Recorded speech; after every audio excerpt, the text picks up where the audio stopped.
Shalom jemaat Tuhan, pada kesempatan ini kita kembali belajar dalam topik iman atau sugesti, kuasa Allah atau hipnosis.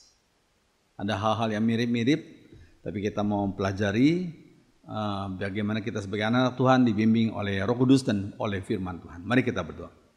Mohon Roh Kudus urapi hambamu, sensor tutukan sikap hambamu, sehingga hamba mulai menjadi juru bicara. Dan setiap kami yang menonton dan mendengarkannya, semua kami dibimbing oleh Roh yang sama. Berbicara kepada kami lewat lidah hambamu, dalam nama Tuhan Yesus. Amin. Iman atau sugesti, kuasa Allah atau hipnosis. Sekarang Ibrani 11 ayat 1 dikatakan iman adalah dasar dari segala sesuatu yang kita harapkan. Dan bukti dari segala sesuatu yang tidak kita lihat. Itulah Ibrani 11 ayat 1. Iman dalam bahasa asli adalah pistis, yang berarti fidelity, yaitu kesetiaan. Iman berkaitan dengan kesetiaan kepada firman Allah. Kesetiaan kepada firman Allah, pada rencana dan visi dari Tuhan.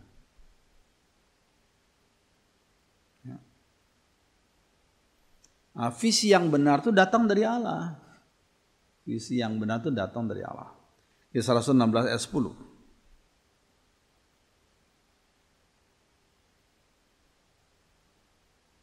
Ya, setelah Paulus melihat penglihatan itu, segeralah kami mencari kesempatan untuk berangkat ke Makedonia. Sudah lihat ya, Paulus sebelumnya melayani di Asia.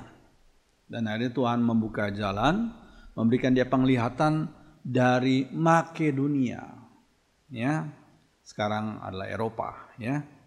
Setelah Paulus melihat penglihatan itu, segeralah kami mencari kesempatan untuk berangkat ke Makedonia. Ini visi yang dari Tuhan. Nah, visi yang benar datang dari Allah. Kisah Rasul 16 ayat 10. Nah, visi bukanlah visualisasi. Mirip-mirip ya. Hati-hati. Kita semakin belajar, kita semakin jelas mengerti akan yang mirip-mirip itu. Visi bukanlah visualisasi. Visualisasi itu imajinasi manusia. Visi itu datangnya dari Allah. Sedangkan visualisasi itu adalah imajinasi manusia. Yeremia 23:16. Beginilah firman Tuhan semesta alam. Janganlah dengarkan perkataan para nabi yang bernubuat kepada kamu. Mereka hanya memberi harapan yang sia-sia kepadamu dan hanya mengungkapkan penglihatan rekaan hatinya. Penglihatan rekaan hatinya sendiri. Bukan apa yang datang dari mulut Tuhan. Penglihatan rekaan hatinya sendiri, bukan apa yang datang dari mulut Tuhan. Sekali lagi, visi datangnya dari Allah, tapi visualisasi datang dari imajinasi manusia. Ya, iman yang benar berbeda dengan visualisasi. Ya, visualisasi semacam pembayangan. Ya, coba kita bandingkan 1 Korintus 2 ayat 9. Ya, ini seorang waktu beberapa puluh tahun yang lalu dari Korea Selatan namanya Yong Gi Cho mengajarkan banyak orang di seluruh dunia. Saya punya visi. Tapi sebenarnya visualisasi. Misalnya waktu lalu, beberapa puluh tahun yang lalu, dia ingin sebuah VW kodok. Ya. Kemudian dia bayangkan dalam pikirannya. Ini bukan visi, ini adalah visualisasi. Atau yang lebih keren lagi kalau seorang mau ganti mobil dengan merek Jaguar. Ya. Dia bayangkan dulu. Ya. Itu visualisasi. Bukan visi dari Tuhan. Ya. Nah, coba kita lihat satu ayat. 1 Korintus 2 ayat 9. Tetapi seperti ada tertulis, apa yang tidak pernah dilihat oleh mata, yang tidak pernah didengar oleh telinga, yang tidak pernah timbul dalam hati manusia.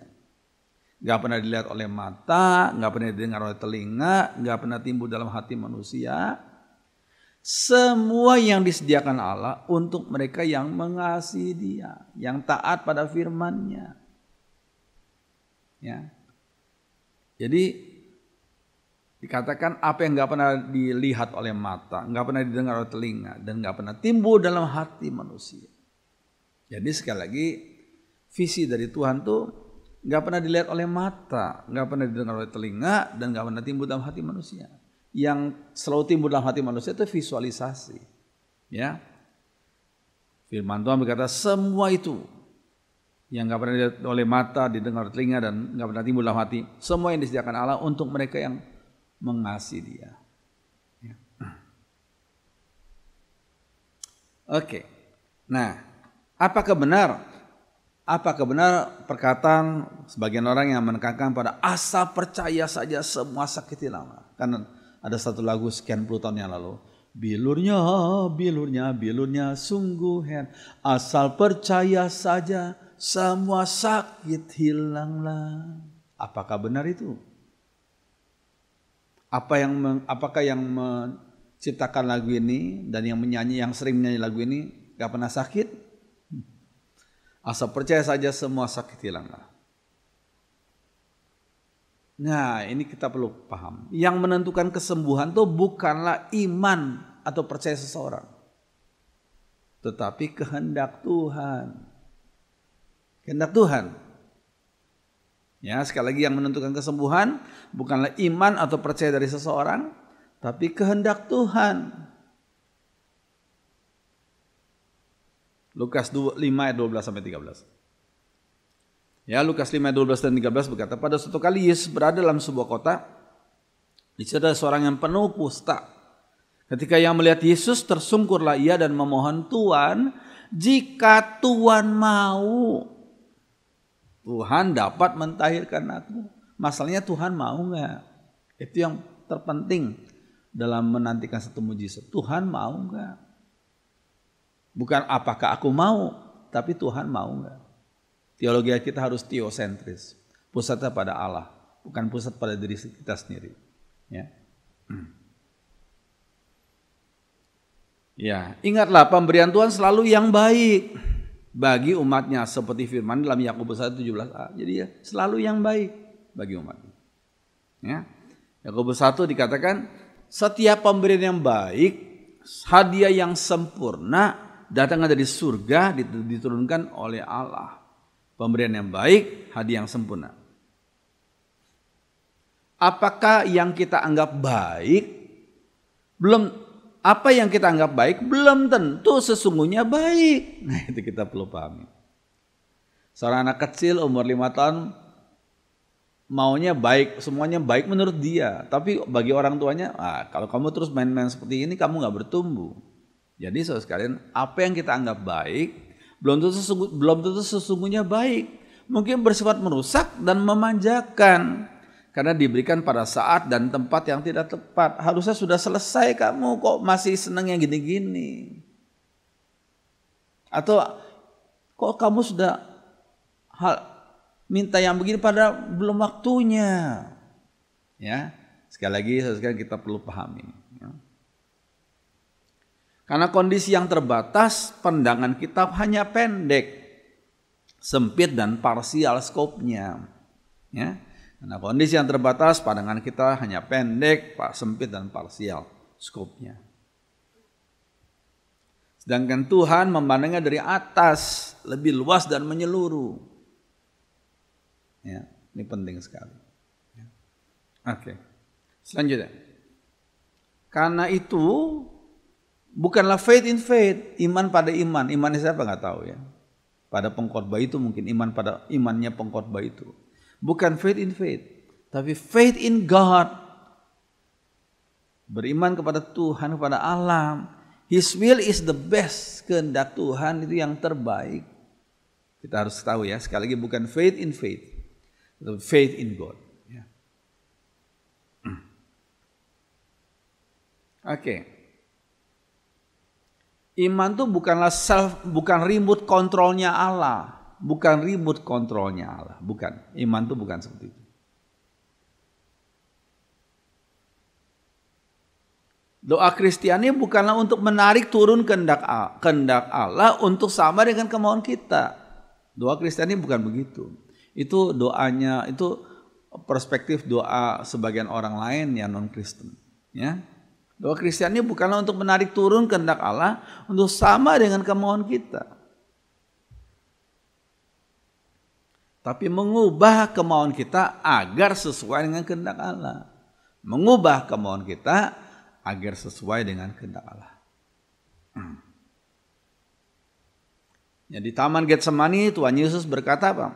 Not my will, but thy will be done. Bukan kehendakku, bukan kemauanku, tapi kehendakmu ya Bapa yang terjadi. Doa Tuhan Yesus di Getsemani itu menjadi teladan bagi doa kita umatnya. Not my will, but thy will be done. Akhirnya Yesus harus pikul salib untuk menghapus dosa umatnya. Ya, ini penting sekali.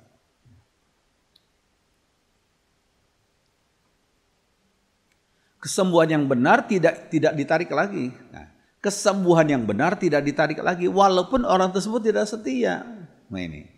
Kesembuhan yang benar tidak ditarik lagi walaupun orang tersebut tidak setia. Lihat Lukas 17 itu.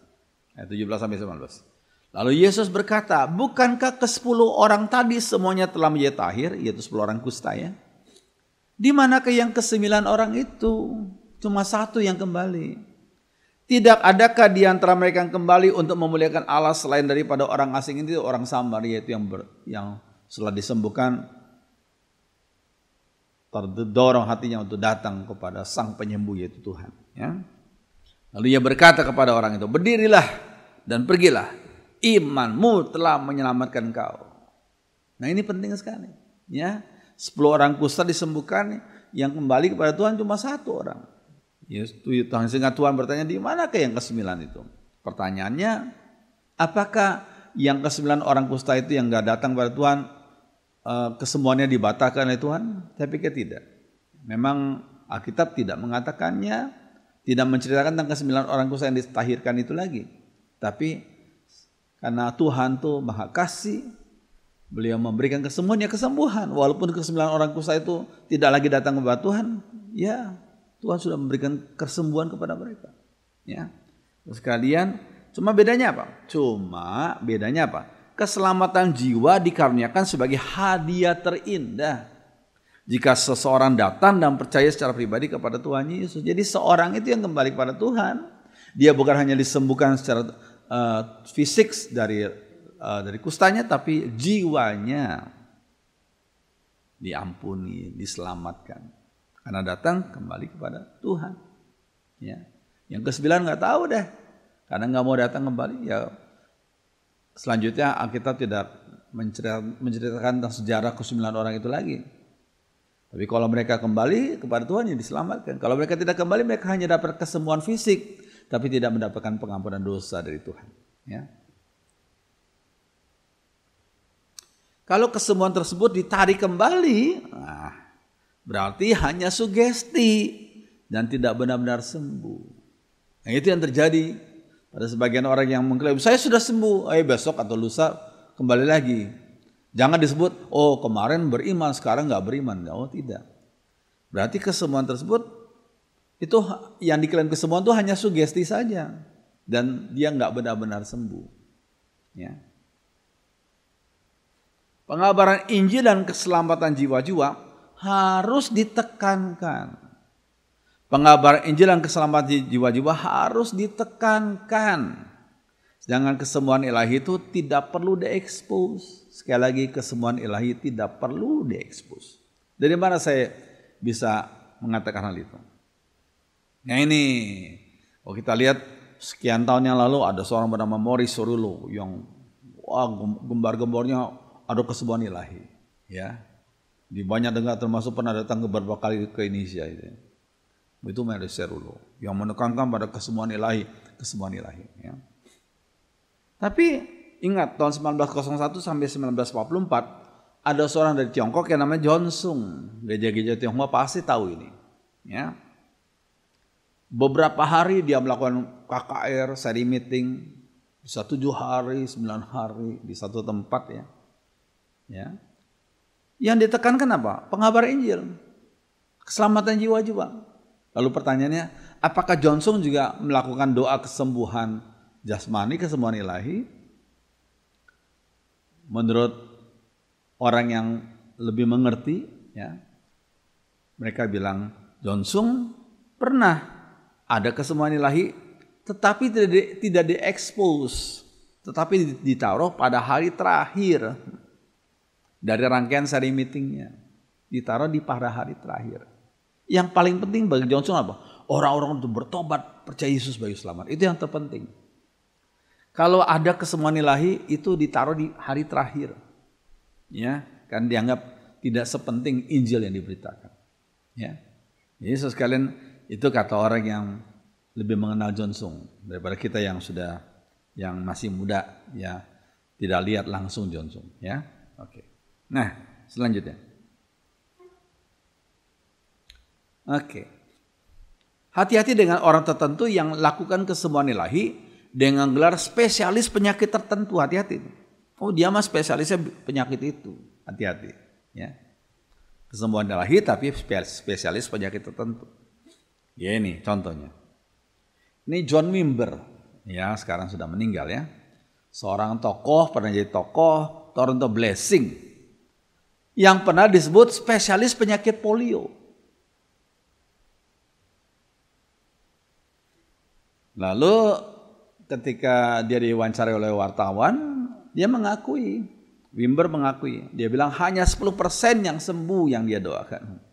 Padahal kalau melalui pengobatan medis, 20% yang sembuh. Pada umumnya, ya. Lalu pertanyaannya, oh gitu, apakah kuasa Tuhan lebih rendah dari kuasa medis? Tentunya tidak, bukan? Orang bisa pintar itu anugerah Tuhan. Orang bisa membuat obat itu juga anugerah Tuhan. Orang bisa jadi seorang dokter medis itu juga anugerah Tuhan, ya. Tapi kalau Wimber berkata hanya 10% yang sembuh yang didoakan, padahal kalau orang pergi ke pengobatan medis 20% yang sembuh. Berarti sepertinya, padahal tidak, ya, sepertinya kuasa Tuhan kalau lebih rendah daripada kuasa medis. Tentunya tidak demikian, ya. Orang bisa pintar dalam medis itu juga anugerah Tuhan, ya. Oke. Nah, hati-hati. Sebagian pengkhotbah itu bukan mengobarkan iman, tetapi sugesti diri. Sebagian pengkhotbah bukan mengobarkan iman, tapi sugesti diri. Sugesti adalah proses yang menimbulkan reaksi yang tidak kritis. Sugesti adalah proses yang menimbulkan reaksi yang tidak kritis. Ada yang dilakukan oleh sebagian orang. Mereka melarang umat Tuhan berkata, aku sakit, wah itu gak beriman. Sakitku tambah parah, oh itu tambah gak beriman. Aku tidak bisa, jangan katakan aku tidak bisa, aku bisa. Ya. Aku takut, wah itu perkataan dilarang. Aku lemah, wah bilang aku kuat. Jadi mereka melarang umat Tuhan berkata seperti yang saya sebutkan tadi. Ya. Mereka berkata, imani, aku sembuh, aku kuat, aku sudah pulih, imani. Sebagian orang berkata demikian, ya.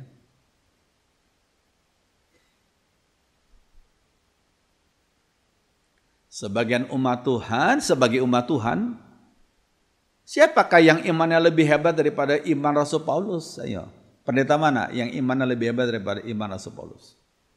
Yang bisa disebut sebagai rasul yang paling dipakai Tuhan secara luas dalam bermisi, dalam mengajar, dalam menulis. Beliau menulis 13 surat dalam Perjanjian Baru. Siapa yang imannya lebih hebat daripada iman Rasul Paulus? Ya. Dan Paulus mengalami pengalaman rohani yang luar biasa selama beliau masih hidup di dunia ini. Sehingga sebagai manusia biasa, sang rasul bisa saja menjadi sombong, bisa saja, karena pengalaman rohaninya luar biasa. Bisa saja sang rasul bisa jadi sombong karena beliau sebagai manusia biasa. Mari kita lihat beberapa ayat berikut ini, ya, tentang Rasul Paulus. 2 Korintus 12 ayat 1 sampai 4. Memang tidak ada untungnya dalam terjemahan sehari-hari, ya. Memang tidak ada untungnya untuk berbangga. Tapi saya mau juga membanggakan hal-hal yang Allah perlihatkan kepada saya dalam wahyu atau dalam penglihatan. Saya mengenal seorang Kristen, maksudnya dia sendiri sebenarnya. Saya mengenal seorang Kristen yang 14 tahun yang lalu diangkat ke tempat yang tertinggi di surga. Ya. Saya tidak tahu apakah tubuhnya benar-benar terangkat atau itu hanya suatu penglihatan. Allah sajalah yang tahu. Saya ulangi sekali lagi, saya tahu bahwa orang ini diangkat masuk ke Firdaus. Allah sajalah yang tahu. Di sana orang itu mendengar hal-hal yang tidak dapat diungkapkan oleh manusia dan tidak juga diizinkan kepada manusia untuk mengucapkannya.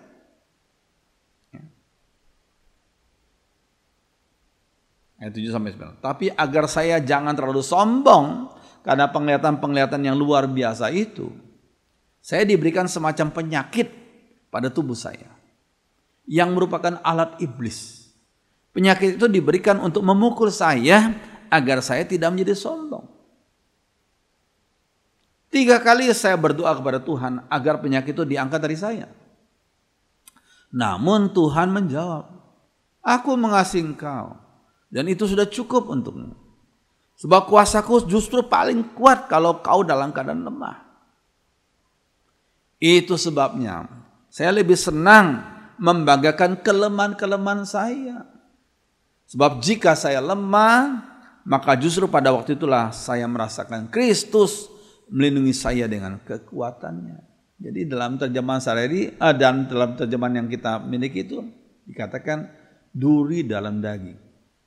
Ada penyakit pada tubuhnya Paulus. Paulus sebagai hamba Tuhan yang luar biasa, sebagai rasul yang mungkin saya sebut dengan rasul yang paling luar biasa, yang mengabarkan secara paling luas, baik di Asia maupun di Eropa. Ya. Tapi dan Paulus juga diberikan kesempatan untuk melihat surga 1 kali, nggak berkali-kali ya. Tapi sebagai manusia dia sadar, sebagai manusia dia bisa saja sombong akan segala prestasinya itu dan akan pengalaman itu. Sehingga supaya nggak sombong, Paulus diizinkan Tuhan mempunyai duri dalam dagingnya, itu penyakitnya. Dan 3 kali Paulus minta Tuhan cabutlah duri dalam daging ini. Tapi Tuhan berkata, cukuplah kasih karuniaku bagimu. Sebab dalam kelemahanmu lah kuasaku menjadi sempurna, kata Tuhan. Jadi jangan sombong. Sekalian, jadi inilah pengalaman seorang rasul yang hebat. Seorang rasul yang luar biasa ternyata diizinkan Tuhan punya duri dalam daging, punya kelemahan pada tubuhnya, pada fisiknya. Supaya dia nggak sombong.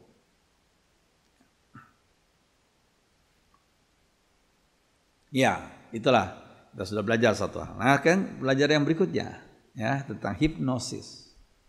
Nah, sebagian orang menyebutnya hipnotis. Ya. Nah, saudara, jangan lupa Galatia 5 ayat 22-23.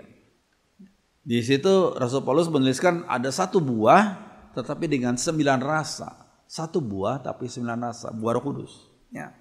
1 buah Roh Kudus dengan 9 rasa. Rasanya apa? Buah roh ialah kasih, sukacita, damai sejahtera, kesabaran, kemurahan, kebaikan, kesetiaan, kelemah lembutan, dan penguasaan diri. Penguasaan diri.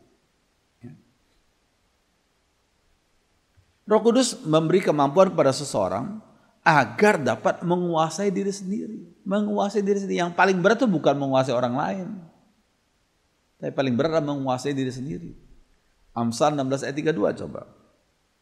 Orang yang sabar melebihi seorang pahlawan. Orang yang menguasai dirinya melebihi orang merebut kota. Orang yang bisa merebut kota luar biasa hebat. Tapi nggak bisa menguasai dirinya. Nggak bisa menguasai nafsunya. Ya memang orang yang bisa menguasai dirinya melebihi orang yang merebut kota. Dan jangan lupa penguasaan diri adalah salah satu rasa daripada buah Roh Kudus yang 1 itu.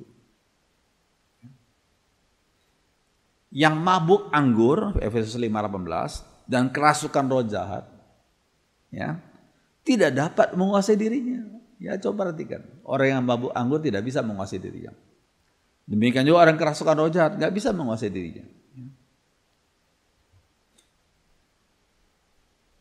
Roma 12 ayat 3. Berdasarkan kasih karunia yang dianugerahkan kepadaku, kata Rasul Paulus, aku berkata kepada setiap orang di antara kamu, janganlah kamu memikirkan hal-hal yang lebih tinggi daripada yang patut kamu pikirkan. Tapi hendaklah kamu berpikir begitu rupa, sehingga kamu menguasai diri dalam bahasa Inggrisnya soberly atau dengan sadar, menurut ukuran iman yang dikaruniakan Allah kepada kamu masing-masing. Ya. Oke, selanjutnya. Nah, hipnosis itu apakah? Hipnosis adalah suatu kondisi pikiran di mana fungsi analitis logis pikiran, direduksi, dikurangi, sehingga memungkinkan individu masuk ke dalam kondisi bawah sadar. Ya, fungsi analitis logis pikiran itu direduksi sehingga seseorang masuk dalam kondisi bawah sadar atau subconscious, bahkan unconscious, gak sadar.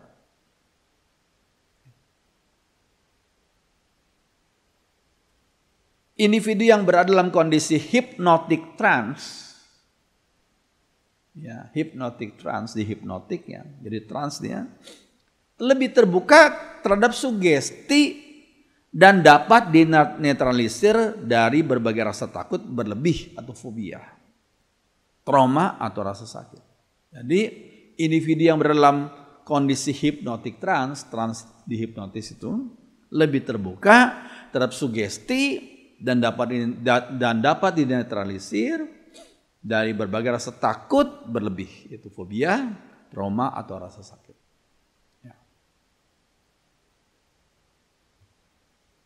Nah, menurut seorang profesor bernama John Gruzellier, ini seorang profesor, pakar psikologi di Charing Cross Medical School London, dia berkata gini, guna menginduksi otak dilakukan dengan memprovokasi otak kiri agar non aktif. Jadi otak kiri jadi non aktif sehingga tidak nggak kritis. Ya, ikut saja, taat saja gitu.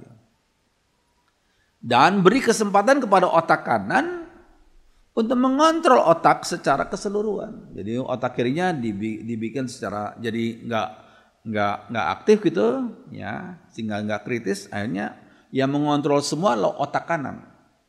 Ya, yang mengontrol otak keseluruhan adalah otak kanan. Itu kata Profesor John Gruzellier. Hal ini dapat dilakukan dengan membuat otak fokus pada suatu hal secara monoton, melihat titik. Terus dilihat titik itu, satu titik itu secara monoton. Ya. Atau menggunakan suara dengan intonasi datar. Ya, tenang saja ya, jangan pergi kemana-mana, tidur saja ya, jangan pikir macam-macam, tenang di rumah saja ya. Ya datar. Ya. Dengan menggunakan suara dengan intonasi datar, seolah-olah nggak ada hal yang penting yang perlu diperhatikan. Ya. Itu caranya. Ya. Oke. Nah, saudara lihat ini gambaran secara komprehensif aja tentang fungsi otak itu. Ada otak kiri dan otak kanan. Left brain, otak kiri, itu fungsinya analytic thought, pikirannya analitis, logika di otak kiri. Language, bahasa, science and math, ilmu pengetahuan dan matematika, itu otak kiri, ya. Sedangkan otak kanan itu apa? Right brain functions. Holistic thought, pikiran yang holistik, menyeluruh. Intuition, intuisi. Creativity, kreativitas. Art and music, seni dan musik, itu otak kanan. Jadi otak kita dibagi dalam otak kiri dan otak kanan. Ya, sekalian, itu penting. Jadi dalam hipnotis itu fungsi otak kiri sementara dinonaktifkan. Jadi orang tuh nggak bersifat analitis lagi, ya, nggak logis lagi. Dia hanya ikut, yaitu intuisinya, kreativitasnya gitu. Dia coba ikut aja apa yang diperintahkan oleh sang penghipnotis itu, ya. Oke. Seorang bernama Abe Jose Custodio de Faria, tanggal 30 Mei 1746 sampai 1815. Rahib kulit berwarna dari Indo-Portugis, ya, pionir dari dari studi ilmiah dari hipnotisme. Ya, dia pionir, ya. Dialah pengikut mesmerism, Abe Jose Custodio de Faria. Ini, ya, patungnya, ya. Menurut Abe Jose Custodio de Faria, menurutnya hipnosis adalah pengaruh sugesti. Pada abad ke-19, De Faria, ya, orang ini memperkenalkan hipnosis ke Paris, abad 19. Ke Paris, ya. Diperkenalkan hipnosis ke Paris. Ya, seorang yang dihipnotis menyerahkan kontrol hidupnya kepada orang yang menghipnotis. Dia serahkan kontrol hidupnya. Jadi orang yang menghipnotis yang mengontrol hidupnya.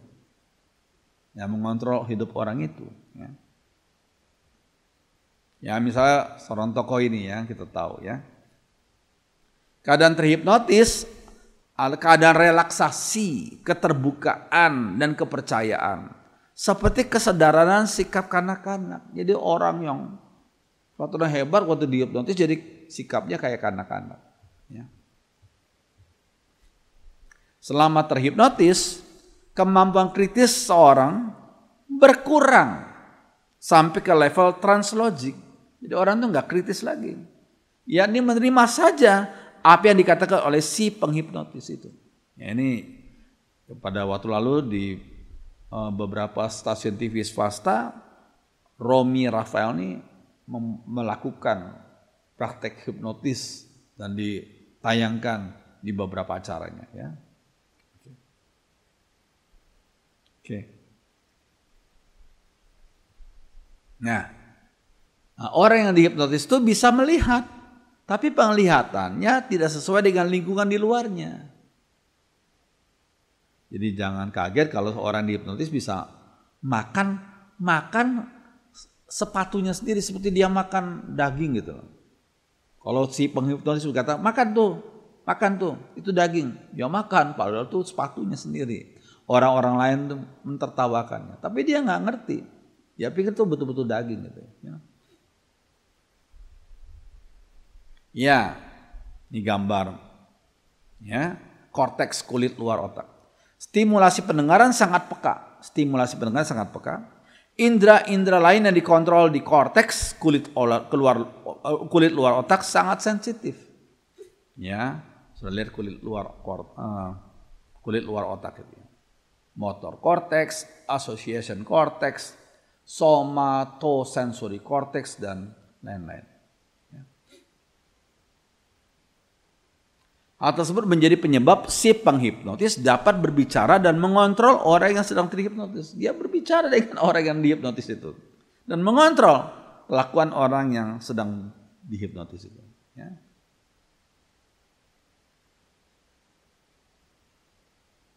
Oke. Bahayanya apa?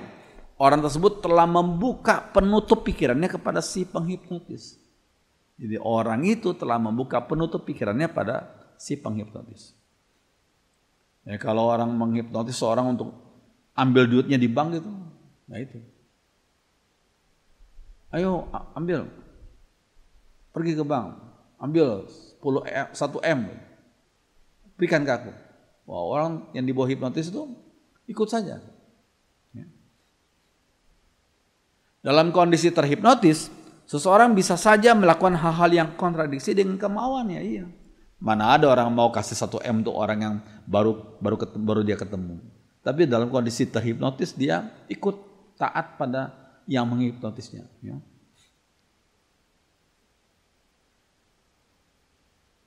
Ada banyak metode induksi atau prabawa yang dapat digunakan untuk menciptakan kondisi hipnotis. Apa itu? Misalnya otoritas diri si penghipnotis. Ya. Musik atau ritme tertentu. Pengulangan, diulang-ulang terus. Fokus mata. Nah, saudara lihat, fokus mata pada satu titik atau sinar lilin gitu ya. Fokus mata situ. Emosi, hayalan yang indah, suasana dan obat-obat. Ya.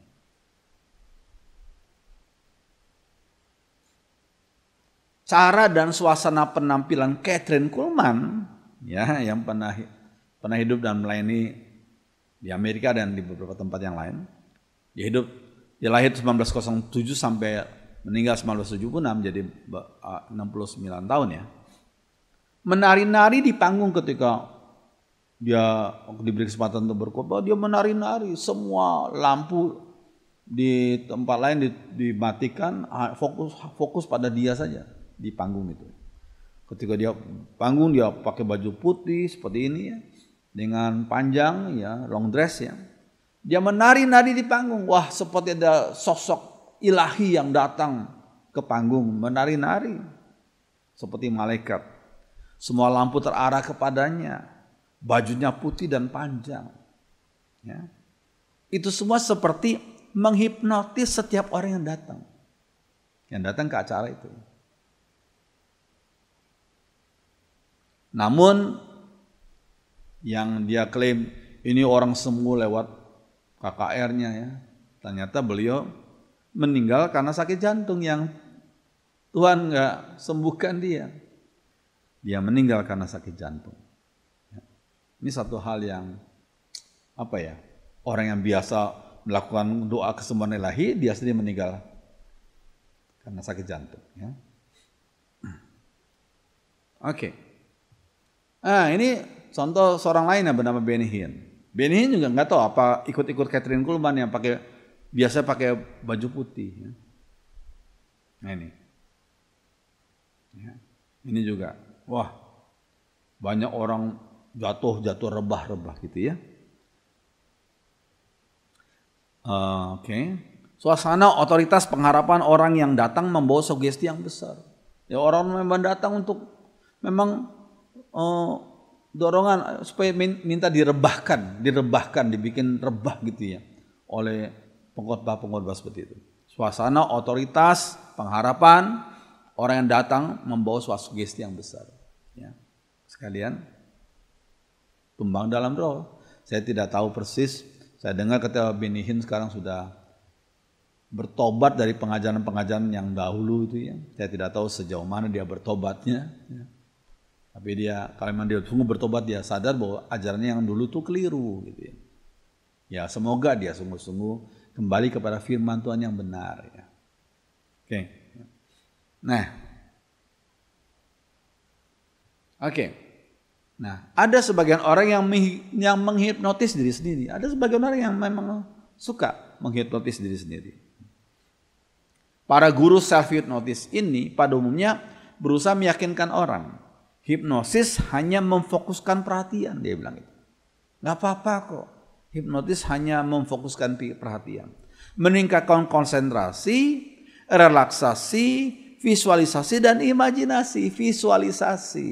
Bukan visi dari Tuhan, visualisasi. Berarti pusatnya pada diri sendiri dan imajinasi. Ya. Namun aktivitas tersebut dapat membawa orang kepada kondisi trans. Hati-hati ini. Hati-hati. The idle mind is Satan workshop. Pikiran kosong adalah tempat kerjanya setan. Ya. Itu harus hati-hati kita. Ya. Dengan imajinasinya, seseorang meninggalkan tubuhnya, ia dapat pindah ke alam trans dengan halusinasi. Halusinasi.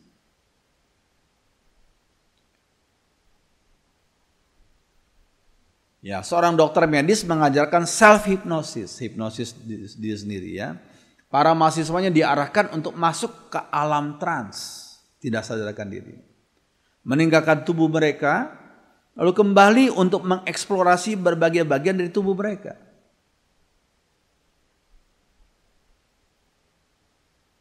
Tujuannya apa? Untuk self-diagnosis. Mendiagnosis sendiri. Dan self-healing katanya. Menyembuhkan diri sendiri.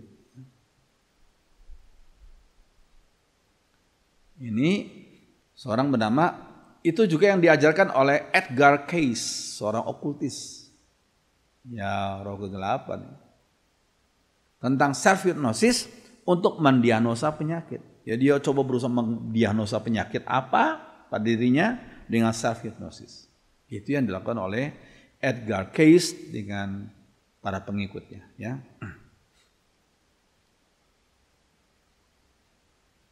Hati-hati, meskipun hipnotis hanya menganjurkan penggunaan cahaya, tapi ia tidak dapat menghalangi si terhipnotis untuk masuk ke dalam zona berbahaya. Apa itu zona berbahaya? Misalnya, ya, perasaan terpisah dari tubuh. Clairvoyance, yaitu kekuatan merasa sesuatu yang bukan sekarang ini. Ya bisa, aku berada di zamannya siapa gitu, berapa abad yang lalu, ya. Kekuatan merasa sesuatu yang bukan sekarang ini. Halusinasi, keadaan mistis, bahkan kerasukan roh jahat. Hati-hati sih. Jangan main-main, ya. Zona berbahaya sekali. Oke. Nah, hipnoterapi adalah cara penyembuhan gangguan jiwa dengan membawa penderita ke suatu keadaan trans yang menyebabkan penderita mengeluarkan isi hatinya, yang pada waktu sadar ia tidak bersedia menceritakannya. Yang seperti gambar ini.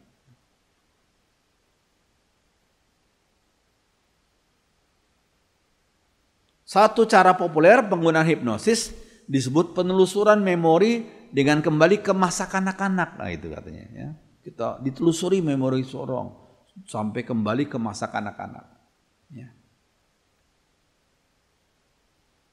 Sebagian pasien bahkan menceritakan pengalaman yang mereka percayai sebagai kehidupan mereka sewaktu di kandungan dan waktu dilahirkan. Wah, ini aneh sekali, ya.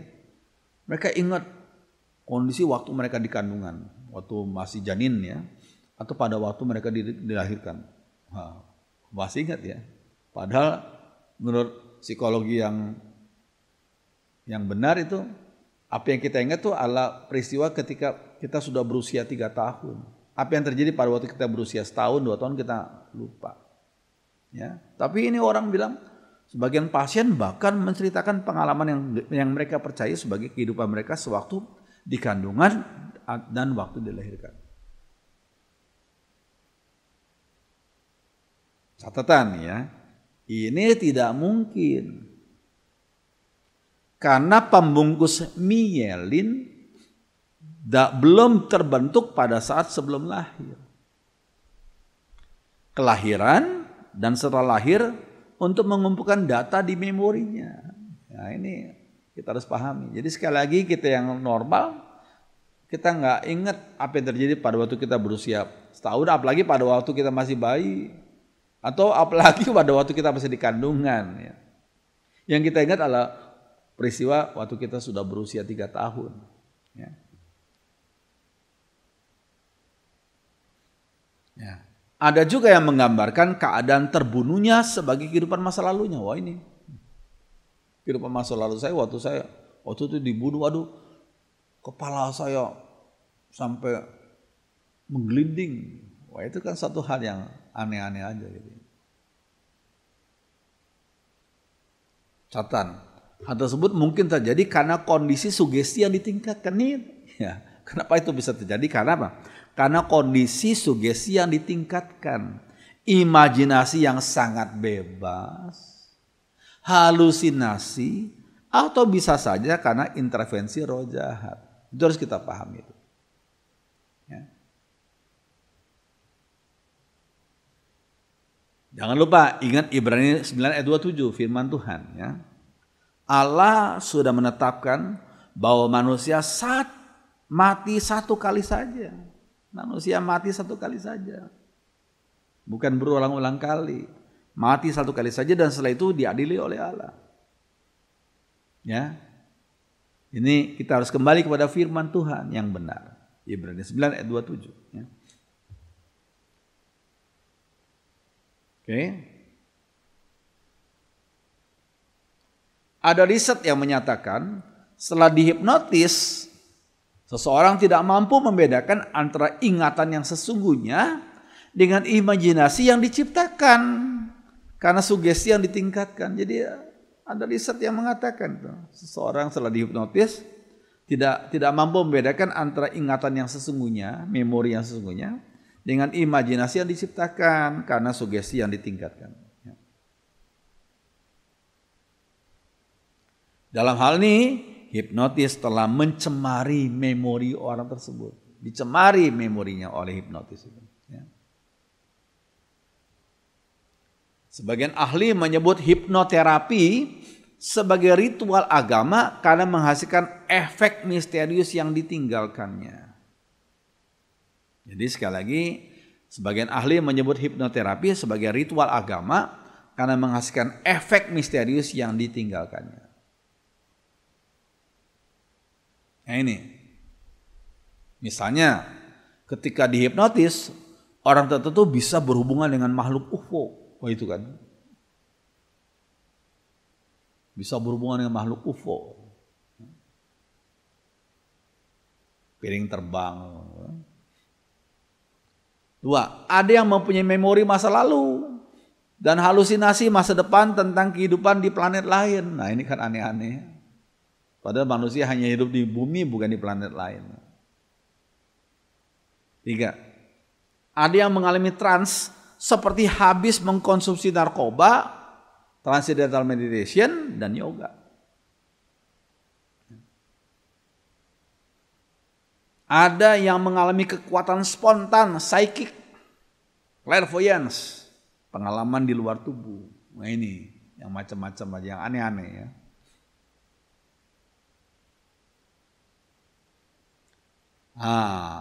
Pengalaman kematian klinis di bawah hipnosis. Ya, hati-hati ya. Bagi umat Tuhan kita nggak perlu dan jangan lakukan hal ini. Ya. Oke. Dr. Prem Misra dalam The Daily Telegraph menuliskan tentang kondisi orang yang telah dihipnotis di panggung. Orang itu dihipnotis di panggung. Mungkin ada show ya. Orang tersebut mengalami rasa mual, kelelahan, tak sadar, depresi, gelisah, dan gangguan mental. Misra juga menyebutkan beberapa kasus lainnya. Seseorang masuk fase trans secara spontan, lalu berpose striptis, telanjang ya. Kapan saja ada tepuk tangan, orang tepuk tangan dia membuka bajunya. Ada lagi yang kecanduan bawang Spanyol. Ada gadis berusia 18 tahun kecanduan hipnotis di panggung. Jadi kecanduan. Muncul 300 kali dan cenderung mau bunuh diri. Wah ini aneh-aneh aja. Jadi kita jangan main-main dengan hal-hal ini ya. Nggak boleh, nggak perlu kita mencoba hal-hal yang seperti ini. Ya. Ada yang setelah dihipnotis mengalami sakit kepala yang sangat. Kemarahan yang tidak terkontrol, panik dan sulit tidur. Nah itu, hati-hati ya.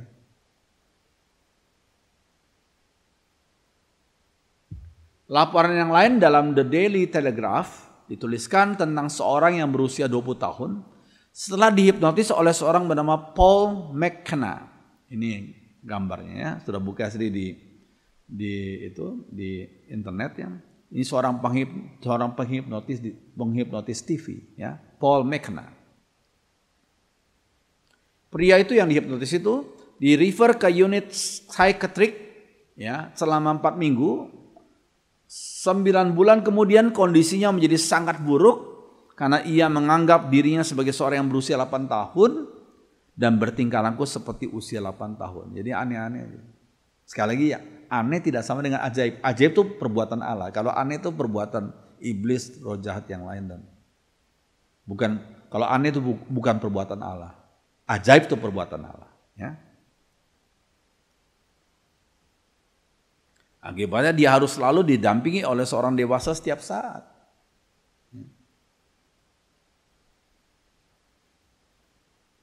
Oke, akhirnya ya sebagai umat Tuhan kita kembali kepada Galatia 5 ayat 22 dan 23 sampai 23. Tapi buah roh ialah kasih, sukacita, damai sejahtera, kesabaran, kemurahan, kebaikan, kesetiaan, kelemah lembutan, penguasaan diri. Ya. Amin. Biarlah penjelasan yang kita sudah sama-sama dengarkan ini menjadi berkat, menjadi bimbingan bagi kita semua. Mari kita berdoa. Kami bersyukur untuk kesempatan kami boleh belajar.